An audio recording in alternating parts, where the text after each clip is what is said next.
মুসা নবীর উম্মত তাওরাতকে একেবারে ভ্যানিশ করে ফেলছে। আসল তাওরাতের খবর নাই, ইনজিলের খবর নাই, জবুরের খবর নাই। ১৫০০ বছর হয়ে গেছে, কোরআনের অক্ষর শব্দ বহুদূর, একটা নুক্তা পর্যন্ত কেউ পরিবর্তন করতে পারে নাই। কারণ হলো এই কোরআনের হেফাজতের জিম্মাদারি যিনি নিলেন তিনি কে?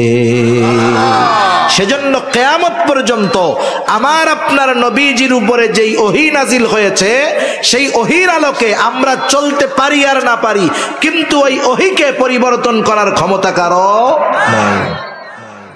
তাহলে চতুর্থ শর্ত ছিল, ওই নবীর উপরে যেই ওহী প্রেরিত হয়েছে সেটা নির্ভুলভাবে তার উম্মতের কাছে সংরক্ষিত থাকতে হবে।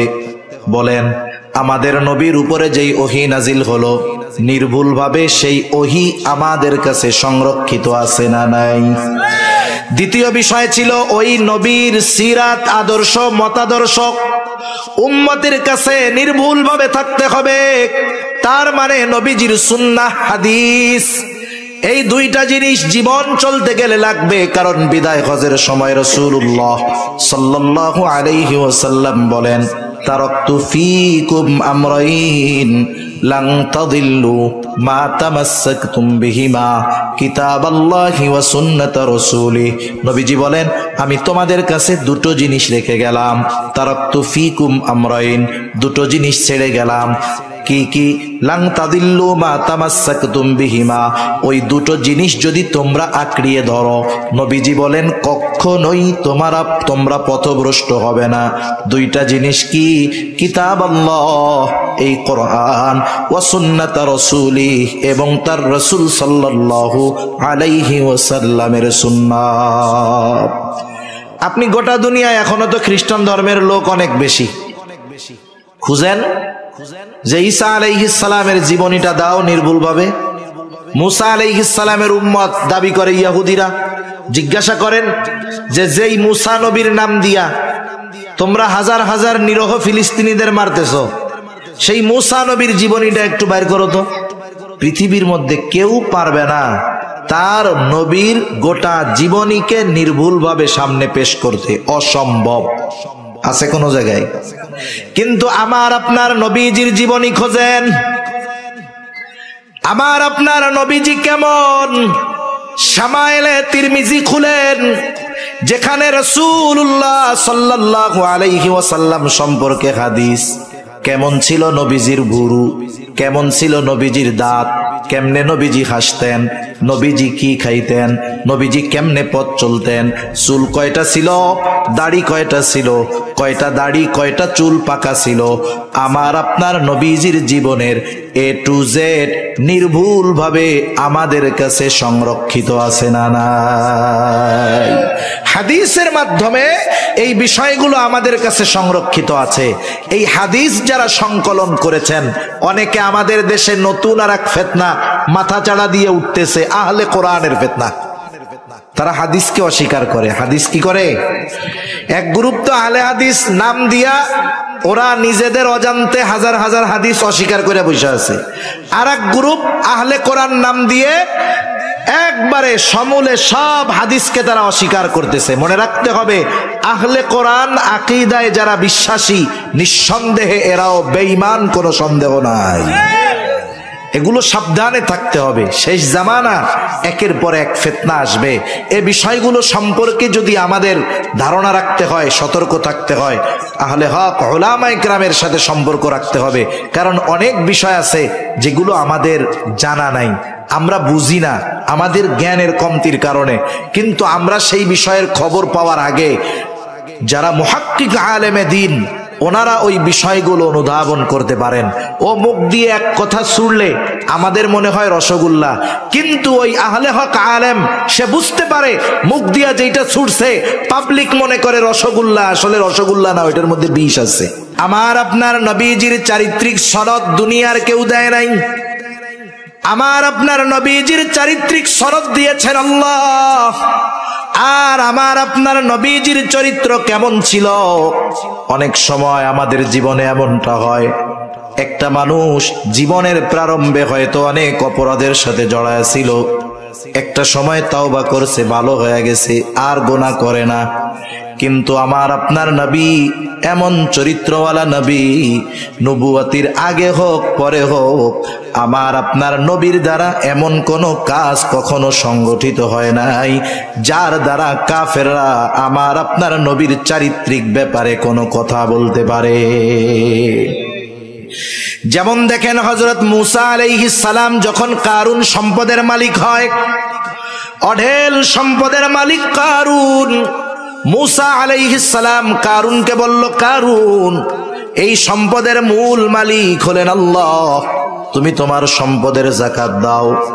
কারুন যাকাত তো দেয় নাই, বরং মূসা আলাইহিস সালামকে জিনার অপবাদ দেওয়ার অপচেষ্টা করেছে। আল্লাহ তাআলা সহ্য করেন নাই, কারুনের উপরে গজব আসলো, আযাব আসলো, সম্পদ সহ কারুন জমিনের নিচে ডাবতে থাকলো। মুফাসসিরিনে কেরাম বলেন কারুন এখনো জমিনের নিচে সম্পদ সহ ডাবতেছে, কিয়ামত পর্যন্ত ডাবতে থাকবে। যেই কথাটা বোঝাইতে চাই এটা আগে অনুধাবন করতে হবে। উদ্দেশ্য হলো কারুন মূসা নবীর উম্মত, মূসা নবীর ব্যাপারে জেনার অপবাদ দেওয়ার অপচেষ্টা করছে। কিন্তু আমার আপনার নবীর যত উম্মত ছিল, যত বিরোধী হোক, নবীকে হত্যা করার অপচেষ্টা করেছে, কিন্তু আমার আপনার নবীর চারিত্রিক ব্যাপারে কোনো অপবাদ দেওয়ার দুঃসাহস কেউ করে নাই। আপনি সিরাতের কিতাব খুঁজেন, এক জায়গায়ও পাবেন না আমার আপনার নবীজিকে কাফেররা কোন চারিত্রিক বিষয়ে অপবাদ দেওয়ার অপচেষ্টা করেছে, পারে নাই। কারণ আল্লাহ তাআলা আমার আপনার নবীজির চরিত্রকে শুরুর থেকে নিয়েই সংরক্ষিত করেছেন, সংরক্ষণ করেছেন। নবুয়তির পরে যেই বিষয়টা কোরআনের মাধ্যমে অথবা নবীজির হাদিসের মাধ্যমে নিষিদ্ধ করা হয়েছে, এমন কোন বিষয় নবীজি নবুয়তির আগে করেছেন এমন কোন প্রমাণ কেউ দেখাতে পারবে না। যেই বিষয়টা শরীয়তে মুহাম্মাদির মধ্যে হারাম করা হয়েছে, ওই বিষয়টা নবুয়তির পূর্বে আমার আপনার নবীর দ্বারা সংগঠিত হয়েছে এমনটা কেউ দেখাতে পারবে না। গোটা সিরাতের কিতাব খুঁজেন, পাবেন না কোথাও। বরং রাসূলুল্লাহ সাল্লাল্লাহু আলাইহি ওয়াসাল্লামের যৌবনকালে কাফেররাই আমার আপনার নবীজির চারিত্রিক ব্যাপারে বলেছে সাদেক, আমিন, সত্যবাদী, আমানতদার। নবীজির উপাধি কাফেররা দিয়েছে। শুধু তাই না, যখন রাসূলুল্লাহ সাল্লাল্লাহু আলাইহি ওয়াসাল্লাম নবুয়তির পর 3 বছর গোপনে দাওয়াত দিয়েছে, আল্লাহ তাআলার পক্ষ থেকে আদেশ আসলো, ওয়ানজির আশীরাতাকাল আকরাবিন, আপনি আপনার নিকটস্থ আত্মীয় স্বজন যারা আছে তাদেরকে এবার দাওয়াত দেন।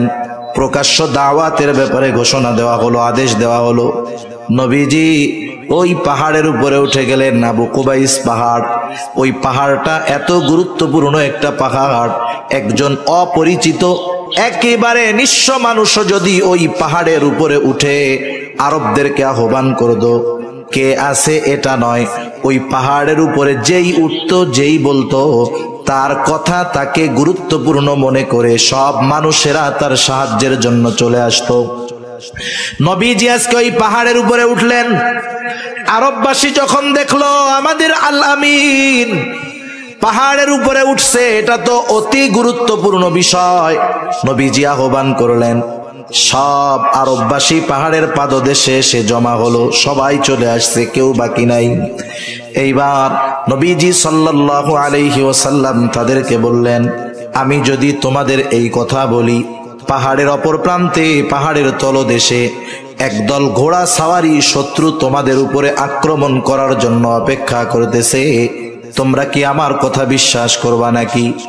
সবাই সমস্বরে বলল, হ্যাঁ অবশ্যই বিশ্বাস করব। বিশ্বাস করার কারণ কি? ওই কাফেররাই বলতেছে, ও মুহাম্মদ, কেন আমরা তোমার কথা বিশ্বাস করব না? কারণ ইতিপূর্বে আমরা তোমাকে কখনো মিথ্যাবাদী হিসাবে পাই না। আমরা এই গোটা 43 বছর পার হয়ে গেছে, তোমার কখনো মিথ্যাবাদী হিসাবে পাই নাই। তাহলে আমার আপনার নবীজির চারিত্রিক বিষয়টা কেমন সুরক্ষিত ছিল? আল্লাহ তাআলা আমার আপনার চারিত্রিক সনদ দিয়েছেন। আল্লাহ তাআলা বলেন ওয়া ইন্নাকা লাআলা খুলুকিন আযীম, আমি আপনাকে মহান চরিত্রে অধিষ্ঠিত করেছি। রাসূল আকরাম সাল্লাল্লাহু আলাইহি ওয়াসাল্লাম বলেন ইন্নামা বুইসতু লিউতাম্মিমা মাকারিমাল আখলাক, আমাকে উত্তম চরিত্রে পরিপূর্ণতা প্রদানার্থে প্রেরণ করা হয়েছে।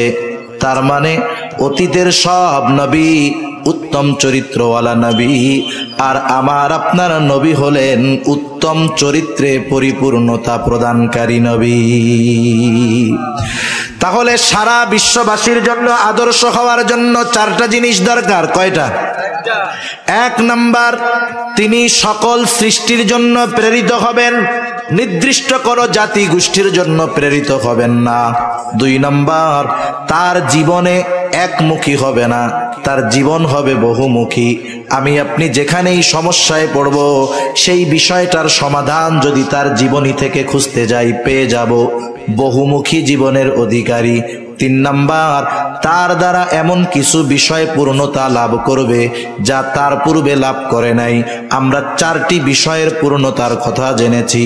এক নাম্বার, আমার আপনার নবীর দ্বারা শরীয়ত পূর্ণতা লাভ করেছে। দুই নাম্বার, আমার আপনার নবীর দ্বারা নেয়ামত পূর্ণতা লাভ করেছে। তিন নাম্বার, আমার আপনার নবীজির মাধ্যমে নবুয়ত পূর্ণতা লাভ করেছে। চার নাম্বার, আমার আপনার নবীজির দ্বারা উত্তম আখলাক পূর্ণতা লাভ করেছে।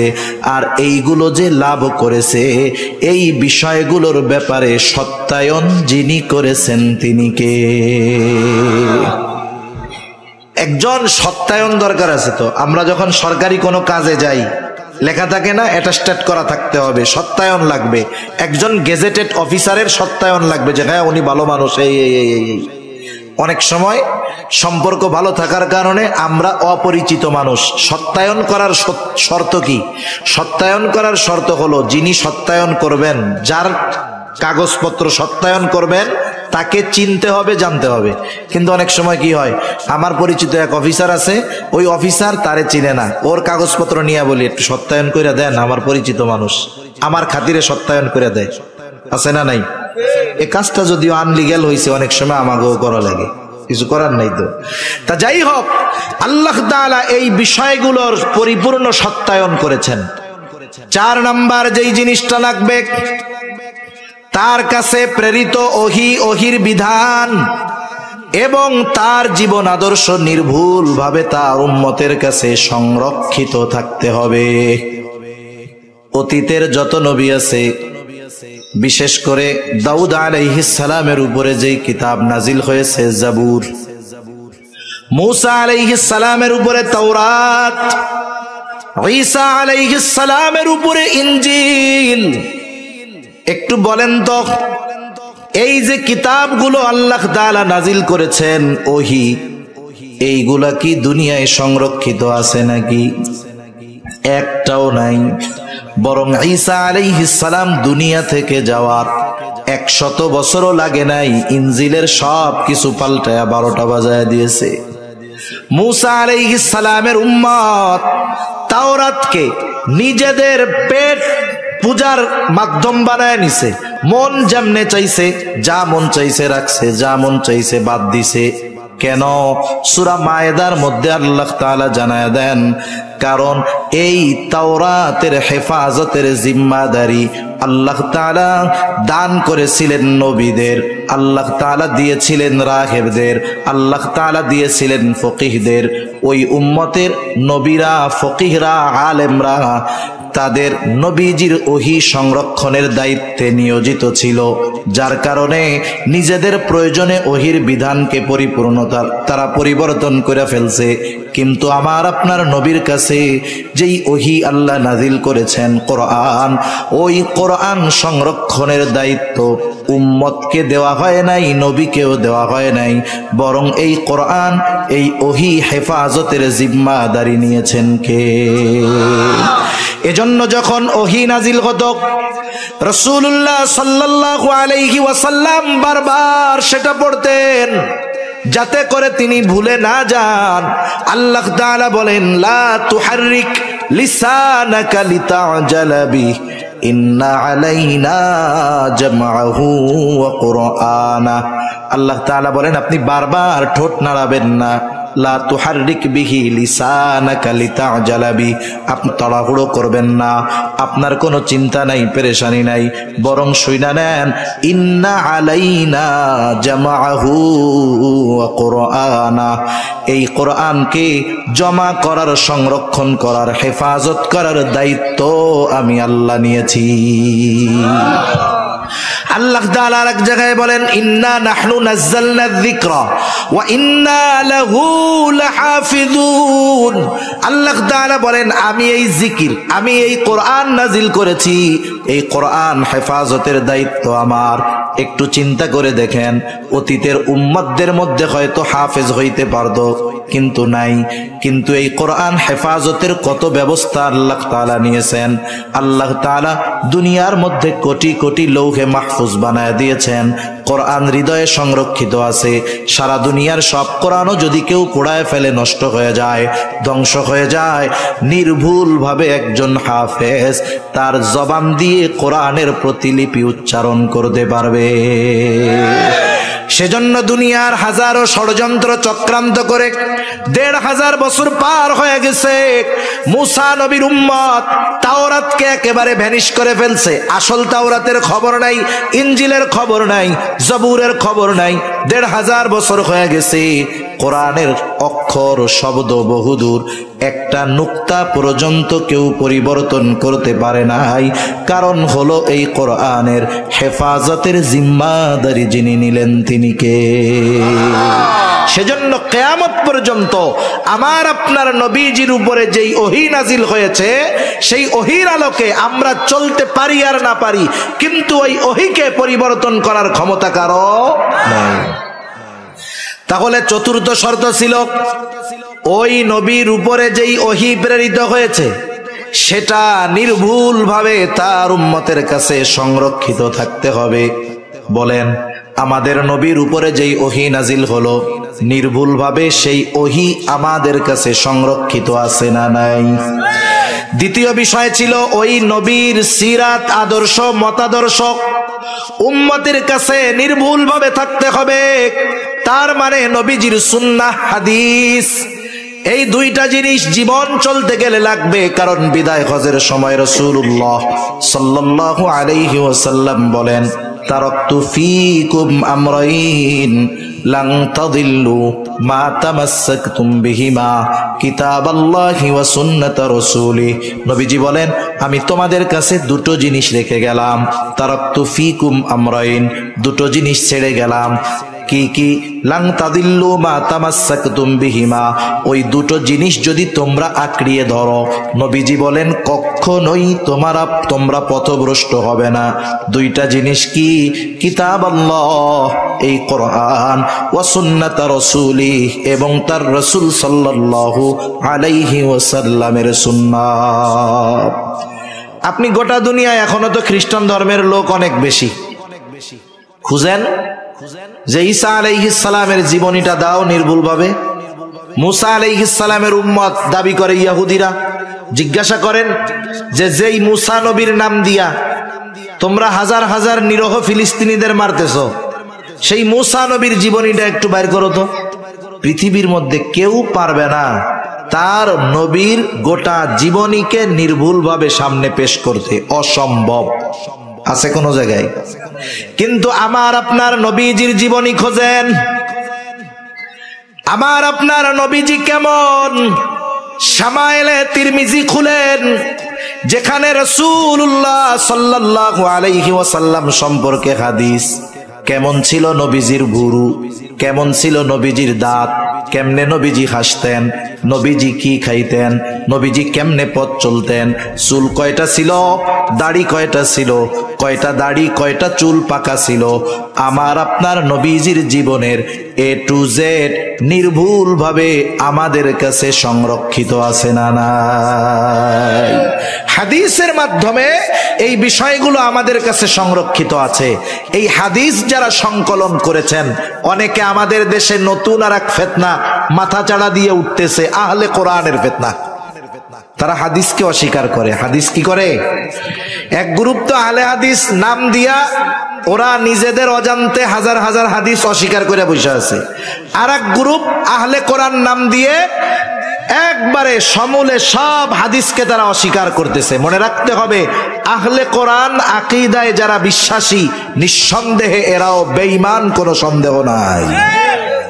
এগুলো সাবধানে থাকতে হবে। শেষ জামানা, একের পর এক ফিতনা আসবে। এই বিষয়গুলো সম্পর্কে যদি আমাদের ধারণা রাখতে হয়, সতর্ক থাকতে হয়, আহলে হক উলামায়ে কেরামের সাথে সম্পর্ক রাখতে হবে। কারণ অনেক বিষয় আছে যেগুলো আমাদের জানা নাই, আমরা বুঝি না আমাদের জ্ঞানের কমতির কারণে। কিন্তু আমরা সেই বিষয়ের খবর পাওয়ার আগে যারা মুহাক্কিক আলেমে দ্বীন, ওনারা ওই বিষয়গুলো অনুধাবন করতে পারেন। ও মুখ দিয়ে এক কথা ছুড়লে আমাদের মনে হয় রসগোল্লা, কিন্তু ওই আহলে হক আলেম সে বুঝতে পারে মুখ দিয়া যেটা ছুটছে পাবলিক মনে করে রসগোল্লা, আসলে রসগোল্লা না, ওইটার মধ্যে বিষ আছে। আল্লাহ তাআলা আলেমদেরকে এই জ্ঞান, এই বুঝ দিয়েছেন। এজন্য শেষ জামানা, ফিতনা ফাসাদের জামানা, আহলে হক উলামায়ে কেরাম পীর মাশায়েখের সাথে আমরা একটু সম্পর্ক রাখবো, জুড়ে থাকবো।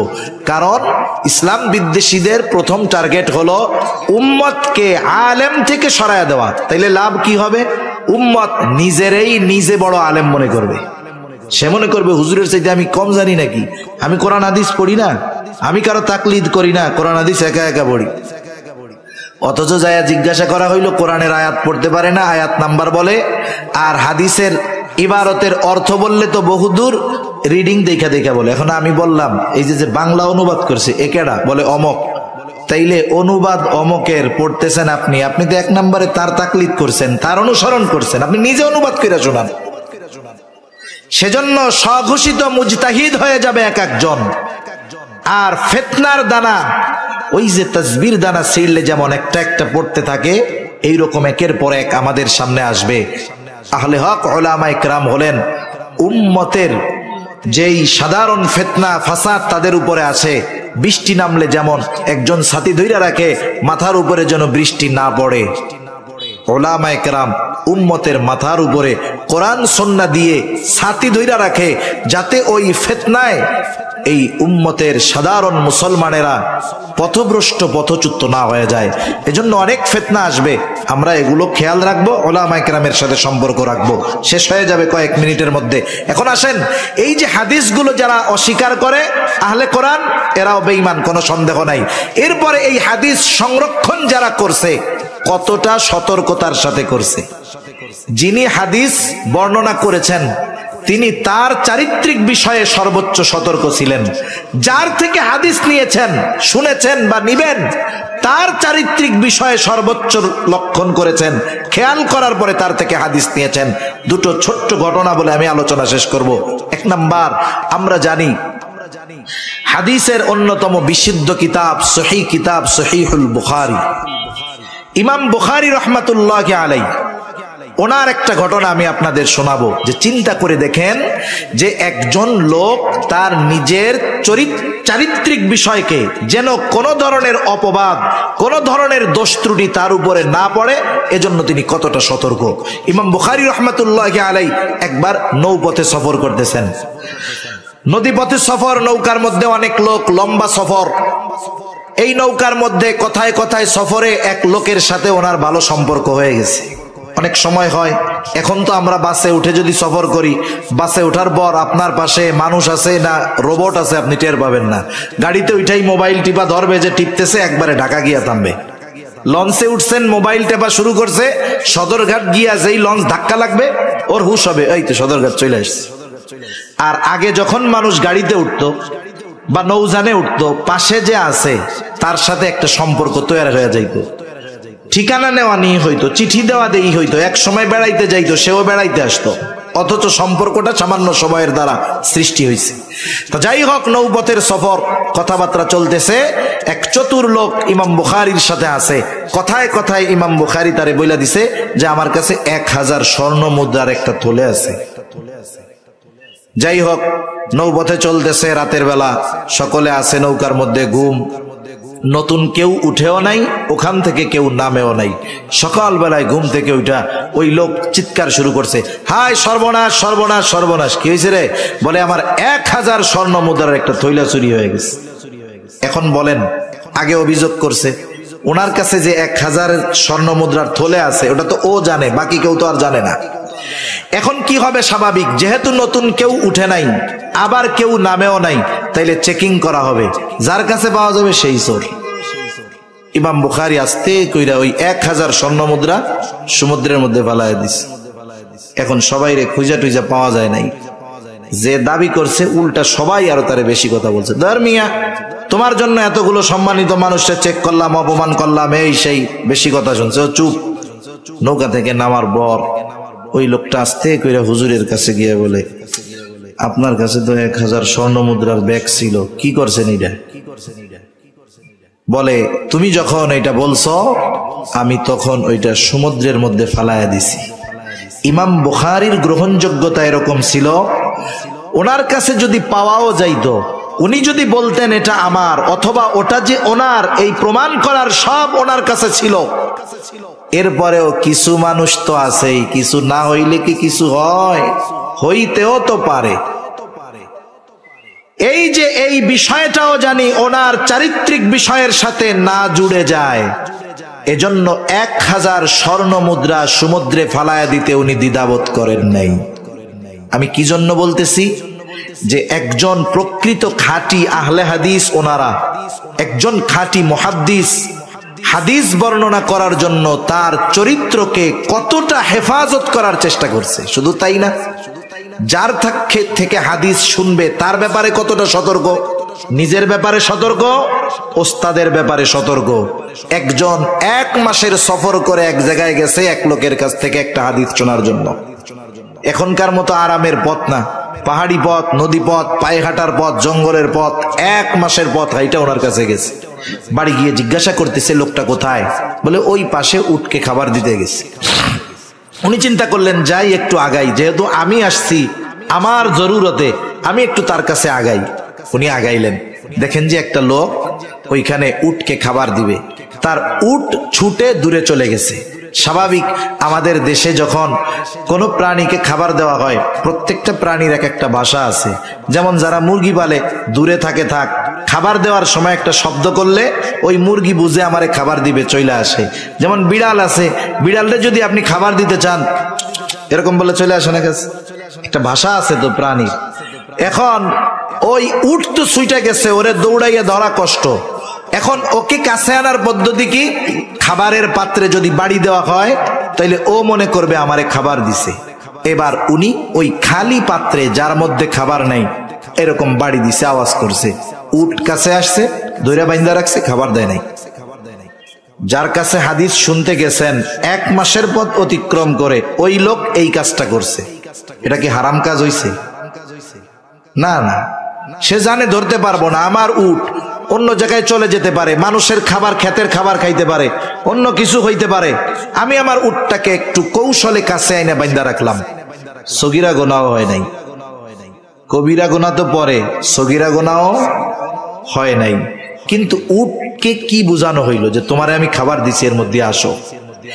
এই এতটুকু বিষয় ওই লোকের ভালো লাগে নাই। চিন্তা করতেছে, যার কাছ থেকে হাদিস শুনতে আসলাম, যে আমার ওস্তাদ হবে, সে যদি একটা অবলা প্রাণীকে এরকম ধোঁকা দিতে পারে, এর থেকে হাদিস নেওয়া যাবে না। আবার 1 মাসের পথ ফিরে আসতে তার কাছ থেকে হাদিস শুনে নাই। তাহলে আমরা যে মনে করি যে হাদিসগুলো সংরক্ষিত আছে, কত মেহনত, কত মুজাহাদা, কত কষ্ট, কত ত্যাগের পরে এই হাদিসগুলোকে সংরক্ষণ করা হয়েছে। আমার আপনার নবীজির মুখ নিঃসৃত বাণীগুলোকে সংরক্ষণ করা হয়েছে, এগুলো খুব সতর্কতার সাথে। সেজন্য আমরা উম্মতে মুহাম্মাদি, আমরা গর্বের সাথে বলতে পারি যে আমাদের নবীজির গোটা জীবনের এ থেকে জেড, শুরু থেকে নিয়ে শেষ, একেবারে সব বিষয় আমাদের সামনে একেবারে নির্ভুলভাবে সংরক্ষিত আছে, কিয়ামত পর্যন্ত থাকবে ইনশাআল্লাহ। অতীতের কোন নবীর ব্যাপারে এটা দেখানো যাবে না। সেজন্য 4টি বিষয় যার মধ্যে পাওয়া যাবে, তিনি গোটা বিশ্ববাসীর জন্য অনুকরণীয় আদর্শ। 1 নাম্বার, তিনি গোটা সৃষ্টি জগতের জন্য প্রেরিত হবেন। 2 নাম্বার, তার জীবন হবে বহুমুখী। 3 নাম্বার, তার দ্বারা এমন কিছু পূর্ণতা লাভ করবে যা তার পূর্বে লাভ করে নাই। 4 নাম্বার, তার কাছে প্রেরিত ওহির বিধান এবং তার গোটা জীবন আদর্শ নির্ভুলভাবে তার উম্মতের কাছে সংরক্ষিত থাকতে হবে। এই 4 জিনিস একজনের মধ্যে পাওয়া যায়, তিনি হলেন মুহাম্মাদুর রাসূলুল্লাহ সাল্লাল্লাহু আলাইহি ওয়াসাল্লাম। এজন্যই আল্লাহ তাআলা বলেন, লাকাদ কানা লাকুম ফি রাসূলিল্লাহি উসওয়াতুন হাসানা, তোমাদের জন্য রাসূলের জীবন আদর্শের মধ্যেই আছে উত্তম আদর্শ। আল্লাহ সুবহানাহু ওয়া তাআলা আমাদের সবাইকে মুহাম্মাদুর রাসূলুল্লাহ সাল্লাল্লাহু আলাইহি ওয়াসাল্লামের আদর্শে আদর্শিত হওয়ার এবং আমাদের মুহাব্বতের সর্বোচ্চ শিখরে তার মুহাব্বতকে অবস্থান করানোর তৌফিক আল্লাহ দান করুন। সকলে বলি আমিন।